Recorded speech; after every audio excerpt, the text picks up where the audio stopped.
Hello, everyone, and welcome back to The Rundown, where we talk about 2A news and conservative views. I will be your host today, Craig DeLuz, coming at you from the West Coast, the left coast, behind the Iron Curtain, otherwise known as the Sierras. I will be with you alone today, but it is a fine day. It is a fun day. In fact, it is a very special day of the week that we like to refer to as Taco Tuesday. It's raining tacos from out of the sky. Tacos, no need to ask why. Just open your mouth and close your eyes. It's raining tacos. It's raining tacos out in the street. Tacos, all you can eat. Lettuce and shells, cheese and meat. It's raining tacos. Yum, yum, yum, yum, yummity yum. It's like a treat. That's right, folks. Once again, Taco Tuesday, where we celebrate the most American and yet diversity of foods, which is the taco, which we have pretty much made our own here in the United States. I don't think American tacos are anything like the tacos that you get anywhere in South America or in Mexico, in Central America. But in any case, we're here, we're enjoying it, or at least I am enjoying it. Definitely going to be looking at doing some steak tacos tonight. Got a little extra tri-tip, so we're going to just slice that puppy up, and we are going to marinate it all with taco seasonings. It is going to be so delicious. Wish you could have some, but it is what it is. Let us know, what kind of tacos do you like to have? How do you celebrate Taco Tuesday? Do you do tacos? Do you sometimes do tacos? Do you do tacos every Tuesday? Or sometimes on Tuesday? Or do you like to make tacos? Do you like to go out and, because I know but tons of places have specials on Taco Tuesday. But just anyway, it's a day of the week that we enjoy here at the Rundown. So we always like to know how you folks choose to partake of your Taco Tuesday. So check it out. Let us know what you think. Let us know let us know how you choose to partake once again of your tacos on Taco Tuesday. Now, before we get into the program, we're going to go ahead and do our shout out to our sponsors. We're going to start with Hitman Industries, rifle and pistol length barrels. Glock barrels coming soon. If you're looking to do a rebuild, you're looking to do a new build, or just rebarrel your existing rifle. Chances are, if you own an AR, you probably already have one of their barrels, so why not buy more? Because you know you love them. Go to hitmanindustries.net and just want to make sure you know that if you are a first responder, you can get a first responder discount. So check them out today. Once again, hitmanindustries.net. Then we have the California Republican Assembly. Folks, this is the grassroots conservative organization in the state of California. It is the largest as well as the fastest growing, working to help elect conservatives. Conservatives who think like we think. Pro-life, pro-family, anti-government, or not anti-government, anti-big government, limited government. That's the exact phrase. Pro-Second Amendment, strong national defense. Check them out at cragop.org. Once again, that's cragop.org. Ronald Reagan once referred to CRA as the conscience of the Republican Party. So if you want to be a part of California's future today, make sure you join CRA. And then we've got Hog Holsters, helping America wear guns. If you're looking for an outside the waistband or inside the waistband holster, they got it. If you're looking for concealed carry or tactical holster, guess what? They've got it. Whatever setup you have, trust me, they will have it. You got a light on it, you got an optical on it, you got maybe a different model firearm, trust me, they got it. Just go to hogholsters.com. Make sure you use the discount code The Rundown, all caps, no spaces. Get your hog holster today and get it with a discount. Get it with a discount. Check them out. And then finally, we have uscombatgear.com, the place to get all of your outdoor, all of your camping, all of your winter gear needs, all of your summer gear needs, all of your camping needs. Trust me, boots, backpacks, pants, shirts, coats, hats, helmets, glasses, backpacks. They've got it at uscombatgear.com. Great prices, fast shipping, excellent customer service. Veteran owned and operated. Visit uscombatgear.com. And folks, look, these sponsors, they bring us to you or they bring us to you so that we can bring you to them. So check them out. The links to all of their websites are in the description to this program. So all you got to do is click on it, right? All you got to do is click on it, check them out. If you like what you see there, make sure you spend some money with them and tell them that the guys over at The Rundown sent you. All right, let us get into today's stories. And we're going to go ahead and start with this first one. And interestingly enough, who did not see this coming? Okay. As soon as they started making it, or they started a while back, making it easier for prisoners to identify or to change their sexual identity in order to be able to transfer to a women's prison. Now, there's a number of reasons why in many cases they do this, because if you are transgendered in a male prison, there's a significant chance that you could wind up being sexually assaulted. And kind of ironic when you consider the fact that, well, these are sexual offenders. But I digress. But now there's actually some data out that is actually showing that in particular that male sexual offenders, I'll move this over here. So it says here, male sex offenders are twice as likely to identify as trans women than any other prisoner, a report reveals. Interesting. Now, why would they do that? Let us read. It says men here who have been jailed for sexual offenses are twice as likely to identify as trans women than any other type of prisoner, government data has revealed. Figures from the HMPPS Offender Equalities Annual Report show that of the 168 legally male trans women prisoners in England and Wales, just six were in women's prisons, and the rest in male jails last year.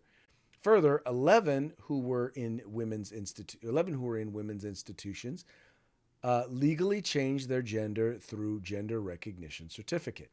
Transgender women inmates also reportedly expressed their sentiment for men who are the resentment for men who are allegedly pretending to be trans, raising concerns that some male sex offenders are faking their new identities.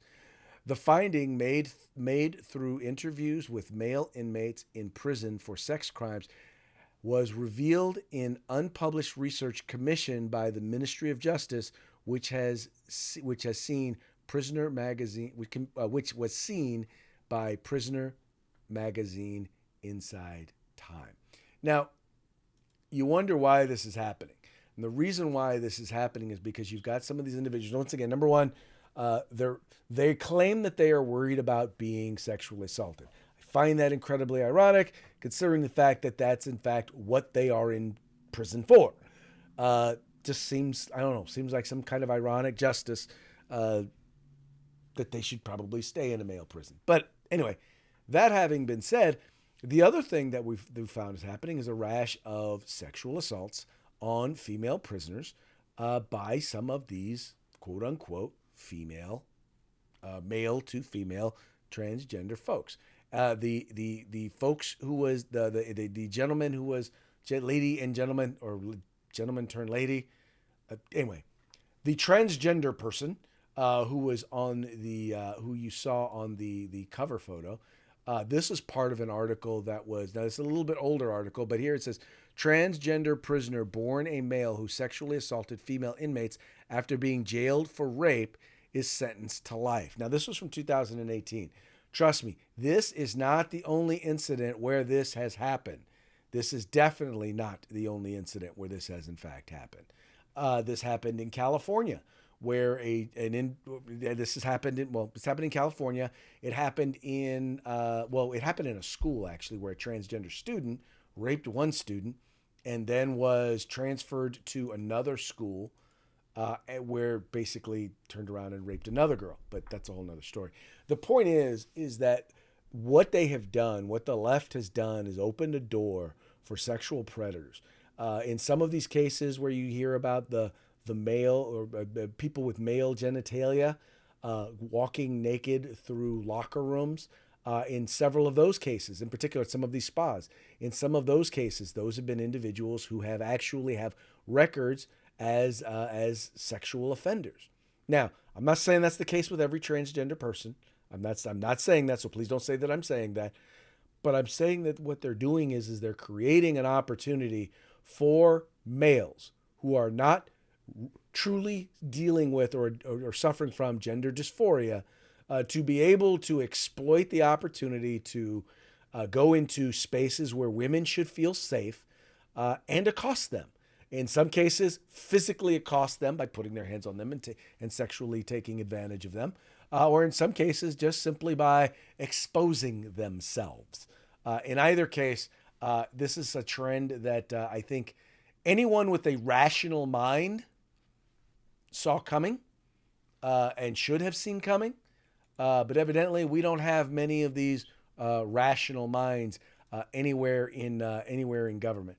And by the way, this is the reason why you're starting to see so many governments pulling back and pulling away from some of this stuff. They're pulling away from it because they're recognizing that they have, in fact, jumped the shark. And it ain't working out so well for their constituents. Before I move on, I just want to say a real quick hello to Deborah Perry, who's watching us on Facebook. Very much appreciate you chiming in. Would love to hear what you have to say. However you are partaking, if you're partaking of this live, which is 3 p.m. Pacific, 6 p.m. Eastern, however you are watching this right now, chances are you can go ahead and comment, and I will be able to see your comment, and I will address your comment if I get to it. I'll address it live during the show. So check it out, or go ahead and comment. For those of you watching on OpsLens, I apologize. We're dealing with some issues, and I don't know why, but it's if you're watching it on OpsLens on Facebook through OpsLens, for some reason it seems to lag sometimes, and I don't understand why. On all of our other feeds, it seems to run just fine. It's just, and even on OpsLens, if you want to watch it just on OpsLens, it runs just fine. Unfortunately, I seem to keep getting a hiccup on the Facebook on OpsLens. Don't know what to tell you. In any case, we're going to move right along to our next story. Now, this is a pretty big one, and this is in fact a pretty huge one because a lot of people don't realize that most federal firearms licensees, meaning most firearms retailers, are actually home-based businesses. In many cases, people get these FFLs if they are, for example, a gunsmith, if they are a collector, or in some cases, especially in places where you're not able to really purchase a fire, like California. This is a popular incident because you can't buy a firearm from out of state. It has to be shipped to the state. It has to be shipped to the state, and then you have to go through a background check and all that. So it has to come to an FFL here in the state of California. You then go to them. They fill out the paperwork, and not a lot of retail FFLs actually do these transfers, do the private party transfers. I don't know why, but they don't. But they anyway. So they're not willing. Well, they don't because it takes up a lot. It takes up time, and they don't. They're capped as to how much they can earn on those. So a lot of FFLs or federal firearms retails are actually home-based. And then some of these are in places where there's not many, if any, retail or brick and mortar FFLs. Well, over at Bearing Arms, there's an article where they're talking about, in this particular article, they're talking about, let me go back. Back in the day, a few years back, the Journal News actually created an interactive map of gun owners, right? And the thing was, and they were soundly, I mean, a lot of people came out against this. A lot of people had issues with it because what it did was it had people who had applied for permits, and what it did was it basically had all of their information, the type of gun, the serial number, their address, all of that information was made available online. So if you were looking for a particular type of gun to steal, you knew exactly whose house to go to steal it, right? That's what the point of that was. So now what's happened? And they were, but like I said, they were soundly criticized. They were forced to eventually take it down. But now what's happened is you've had every town do something basically almost the exact same thing. It says ideological warriors. The pistol permit database was a public database. It's prudent though to make an interactive map and broadcast it out over the whole world. Once again, or is it prudent? No, it's not, for the very reasons that I just pointed out. The Federal Election Commission's individual contributor database is also public, but is it ethical to create an interactive map using Trump donors' home addresses, as happened during the 2020 election cycle? Is that? I mean, think about that. Is that something that we ought to be doing and allowing? Ideological warriors don't care about ethics, and that's especially true of gun controllers. And if you think past public outrage would teach them to pause their introspect before acting, you would be wrong. Last week, Everytown pulled essentially the same stunt as Journal News. In a typical hyperbolic and deceptive report, Everytown research included an interactive map of all federal firearms licensees in the country. How reckless is that interactive map? Everytown indicates that in its own report. Over half of all gun dealers are located in residential communities. Residential license holders, some in private homes, do not need to notify neighbors or place signage indicating that they can sell or manufacture guns in their homes. So Everytown knows very well that they are publishing private home addresses in their interactive map. And what else do they know about the FFLs?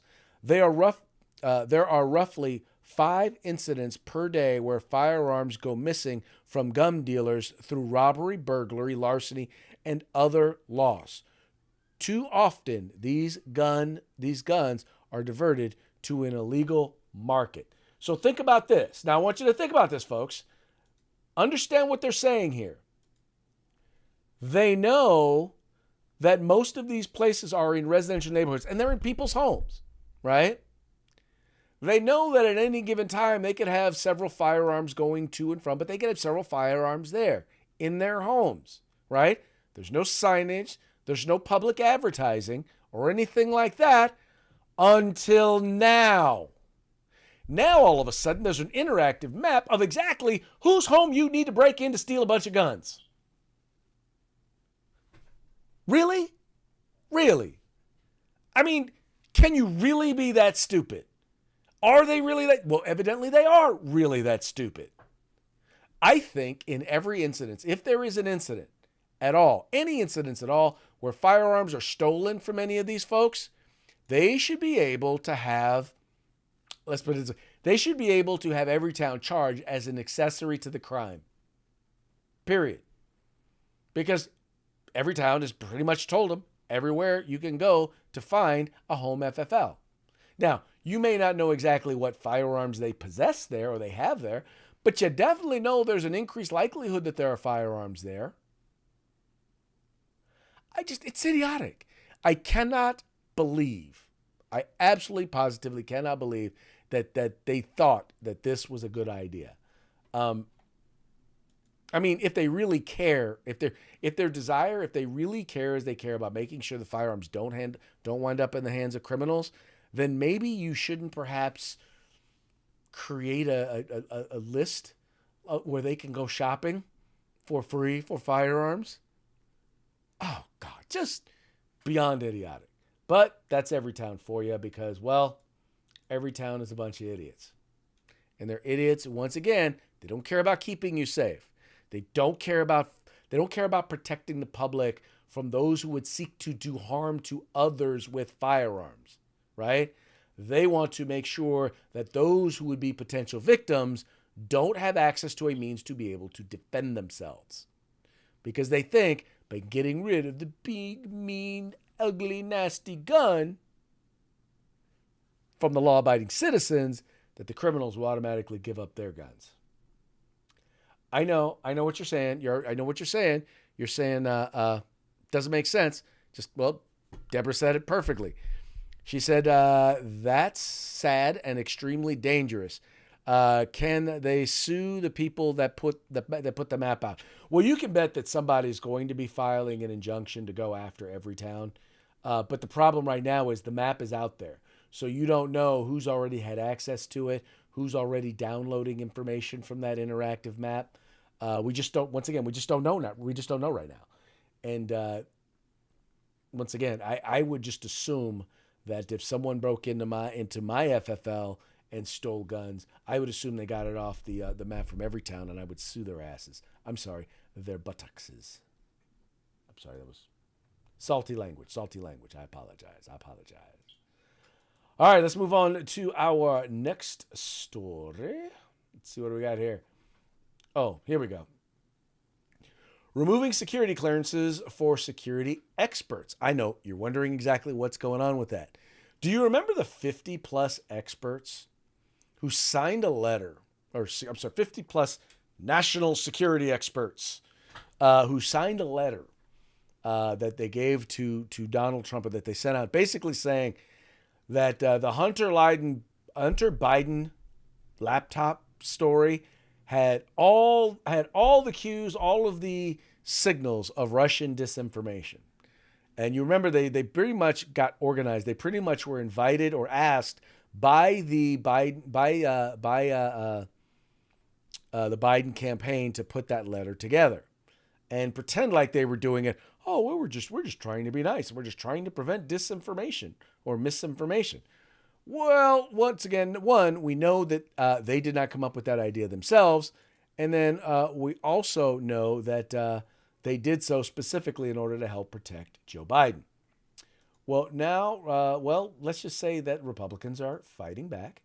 It says here, House Republicans moved to strip security clearances from any official who said in 2020 that the release of Hunter Biden's emails had classic earmarks of Russian disinformation. Now this was this article, by the way, was back in June, but I just came across it, so I figured I'd share it with you now. It says House Republicans are moving to effectively strip security clearances from any intelligence or defense official who signed on to an October 2020 statement that raised the question of whether the release of Hunter Biden's emails was part of a Russian disinformation campaign. As part of a much larger bill funding U.S. defense, House Republicans in the House Appropriations Subcommittee on Defense proposed prohibiting any funding to grant, renew, or maintain any security clearance for any official who signed the statement. More than 50 former intelligence officials, including former CIA directors Mike Hayden, Leon Panetta, and John Brennan, all liars, especially John Brennan. He is a frigging liar because he knew. Anyway, I'm sorry, I'm moving on. Signed a letter raising questions about the then newly published New York Post story concerning emails from Biden's laptop. Politico reported at the time that the letter was provided to the publication by Nick Shapiro, a former top aide under Brennan. The letter did not propose any evidence of Russian action or even explicitly suggest that Moscow was behind the story. Rather, the letter said the circumstances surrounding the publication raised significant doubt. Yeah, so there we go. Okay, yeah, I don't know what their issue is, but no, dude, I'm sorry. I think this is pretty clear. We know at the time you said it raised doubt, but you signed on to this letter once again at the request of a Biden operative working with the Biden campaign, a person who would eventually go to work in the Biden administration. It was biased. It was a political statement.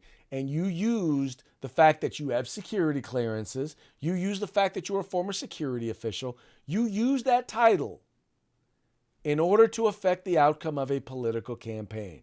I'm sorry. Nope.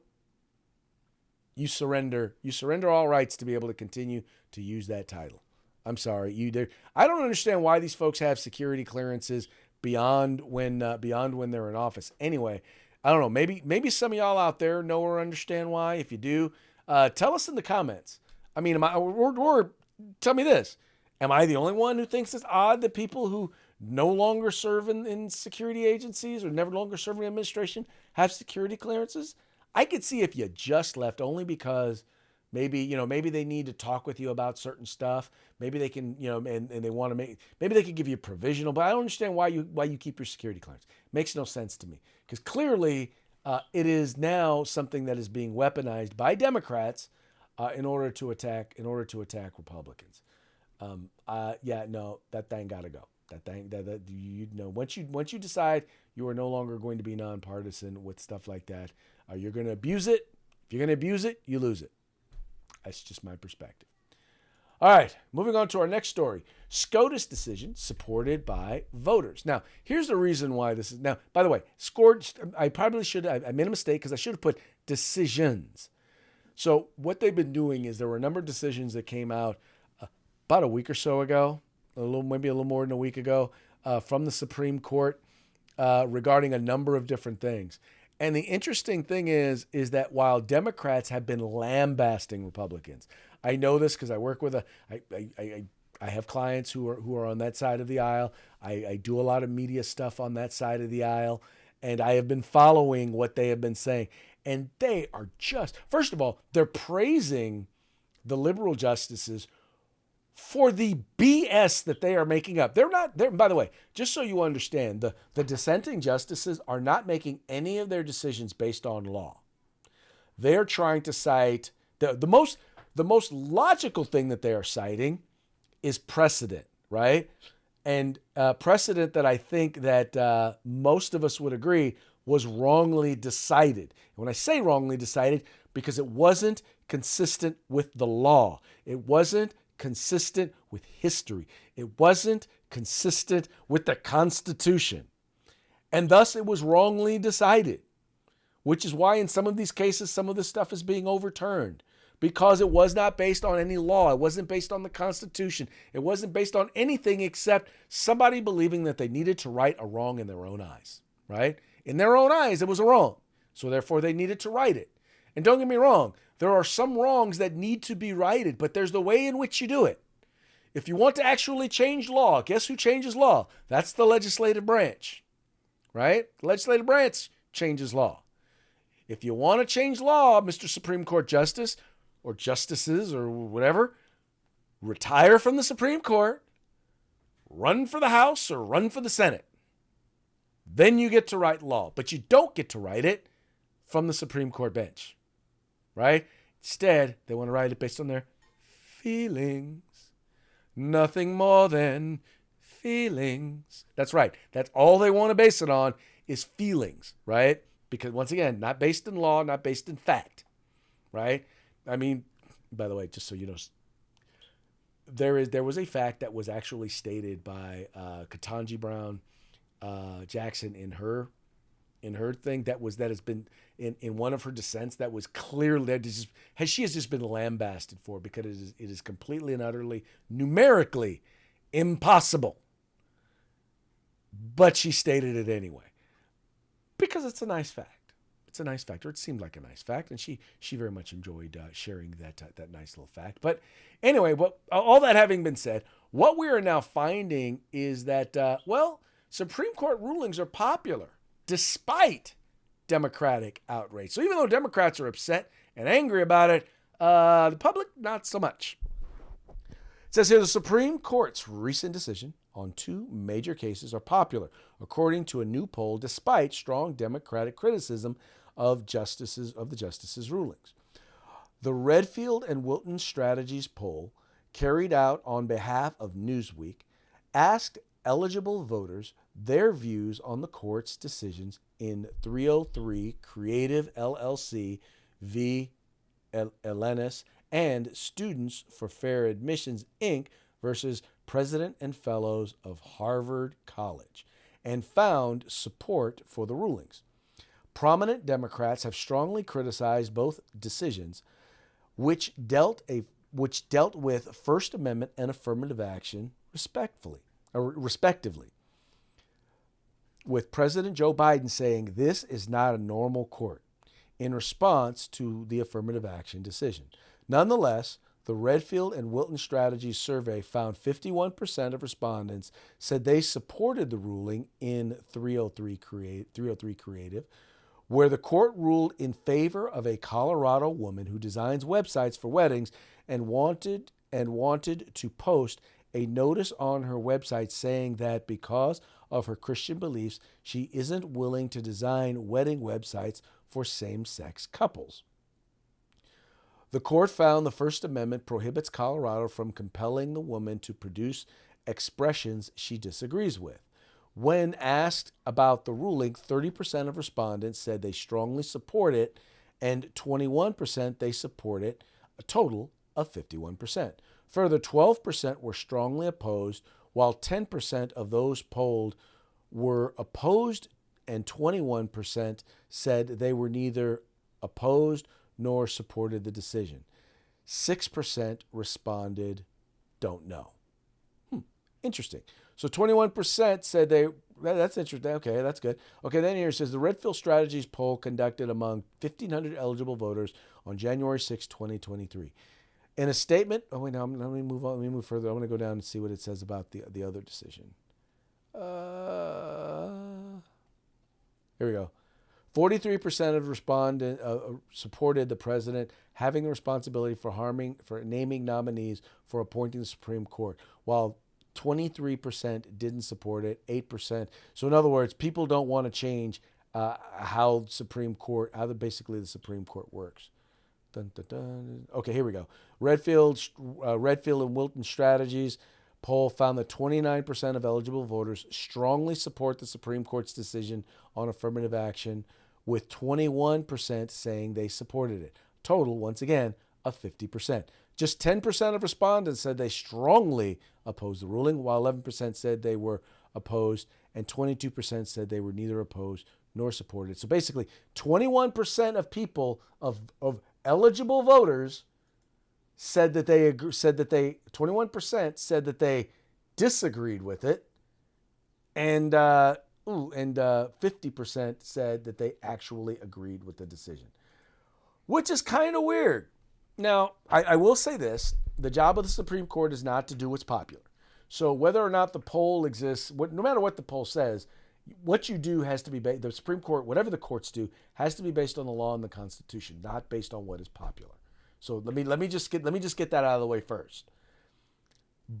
So this doesn't really say anything about the Supreme Court as much as it does about Democrats and where Democrats are, right? Where Democrats are at is they're basically out of touch. And they're out of touch, quite frankly, not just with Republican voters or independent voters. They are out of touch with their own voters, right? Their own people are telling them, yeah, I don't know what's going on with you. Think about it. When only 29% opposed, the nation has more than 29% Democrats, right? Which means that a lot of their folks, they're not in line with. They're not in line with many of their voters. And they better wake up to that reality real quick, because there's an election coming up. And if they wind up on the wrong side of that election, it's not going to be good for them. Not going to be good at all. Not going to be good at all. Anyway, let's, that brings us around and about to our parting shots. Our parting shots are brought to you by Hog Holsters. Get your Hog Holster, hogholster.com. Make sure you use discount code RUNDOWN, all caps, no spaces. Get your Hog Holster today. All right, hold on. I'm just checking real quick to see if we have any new comments. No new comments, so we're going to go ahead and move right on over to our parting shots. Now, this first one is kind of in honor of the in honor of the affirmative action decision. And I kind of wanted to share this because to a certain degree, I really feel almost sorry for white people, because it's a no-win situation for you. No matter what, you cannot win in the wheel of DEI, anti-racism stuff. Because I'm quite sure that this is an official, you could probably declare this to be an official chart as to how to determine whether or not what you are engaging in is racism. Okay, so it says there at the top, if a white person, all right, so we're specifically speaking to white people. So white people, listen up. All right, this is a lesson for you. This is so you know and understand. All right, so if a white person moves out, meaning like moves out of a community, that equals white flight, which is racism. All right? Now, if you don't live in that community, let's say you move in, right? You move into that community. Well, that's now gentrification. That also is racism. All right, moving right along, and let's see. Ooh, colorblind society. So if you, in a colorblind society, right, if you see color, well, then you're racist. All right? And then, oh, by the way, now in this colorblind society, so it's no longer a colored society, color where you see color, it is now a colorblind society. If you do not see color, you are ignoring racism, and therefore you are a racist. So you are now engaged in racism. Now, if you do not partake in the culture, so whatever that culture may be, African American culture, Native American culture, Indian culture, whatever the LGBTQ plus culture, if you any of that, if you're not engaged in any of that, well, guess what? You are non-inclusive, and therefore you are engaged in racism. And then if you do engage in various different cultures, once again, African American music or black music or R&B, hip hop, maybe you like to rap a little bit, salsa music, Indian music, maybe you like to wear a sari or something like that. Well, that is now cultural appropriation, and you too are now guilty of racism. How you like them apples? I know. It's fun.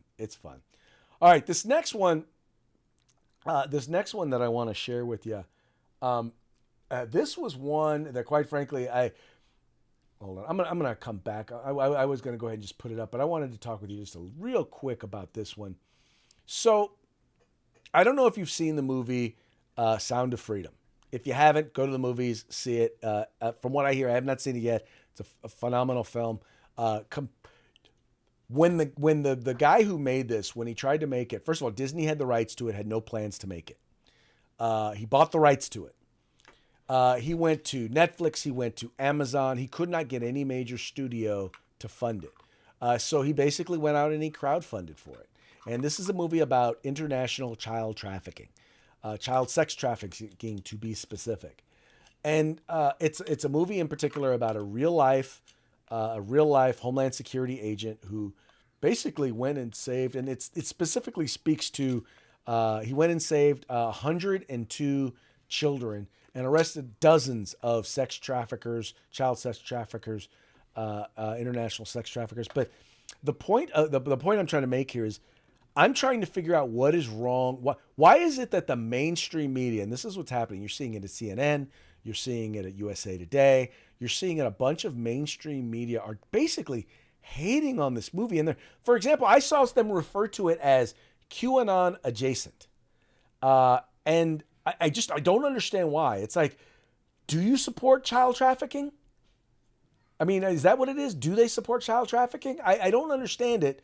I don't understand how you come against a movie that didn't use any corporate dollars in order to bring to light an issue, shed the light on an issue that we need to be talking about, that we need to be dealing with, and we need to be addressing, that of child sex trafficking. Anyway, that having been said, I think I figured out exactly, well, one of the reasons why at least Netflix didn't want this, and that's where this particular meme comes from. So here you have at the top, you have Democrats at the top and Democrats at the bottom. Democrats at the top, you have Cuties, which basically features young girls parading around, scantily clad, dancing sexy. It says, "Oh, it's such an empowering movie." I think it was a show. I don't know if it was a movie or a show. I didn't watch it, but anyway. So that was the top, and then the bottom one, Sound of Freedom, which actually exposes child sex trafficking and talks about it, and talks about talks about one man's fight to fight against it. And that has been labeled. And then you've got, once again, the Democrat there saying, this is just a QAnon. This is just QAnon paranoia. I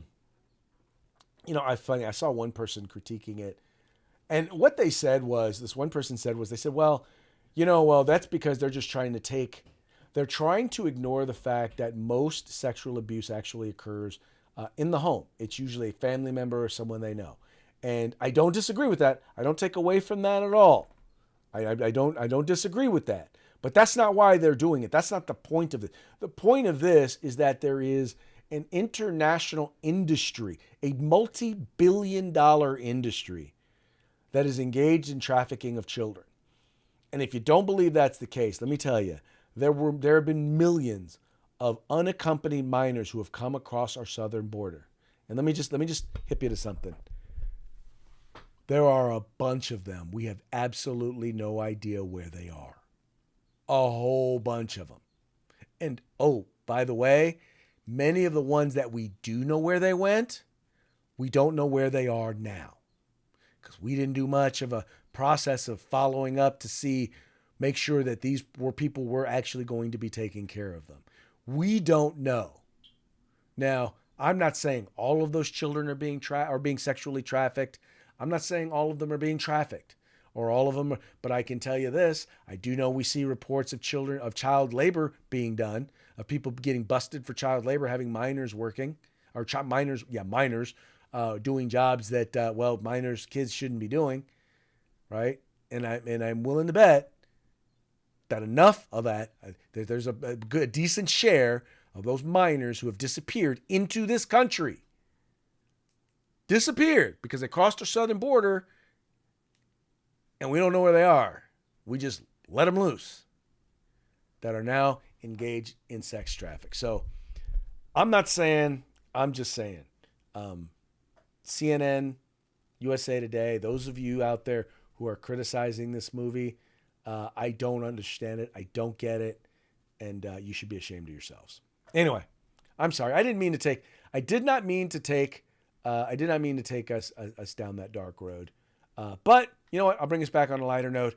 Nancy Pelosi, I don't know if you saw in the news, she's been recently diagnosed with a new disease. She's been diagnosed with stage 4 Trump derangement syndrome. And that's what this meme is. It says, this is what stage 4 Trump derangement syndrome looks like. Ha ha, arty har har. Hope you enjoy. And by the way, just so you know, there's also a new crack team because, it's funny how we can find, we have literally tracked down over 700 people who were in the White House, who were in the Capitol building on January 6th, but we can't find out who was in possession or who was responsible for bringing in one baggie of cocaine. So we've got a new crack team out making sure that they're working. It's Scooby-Doo and the guys, which says when a crack team of investigators is sent to discover who owned the baggie of white powder. Well, you're not going to call Ghostbusters. You're going to call Scooby and the gang. Cocaine is a hell of a drug.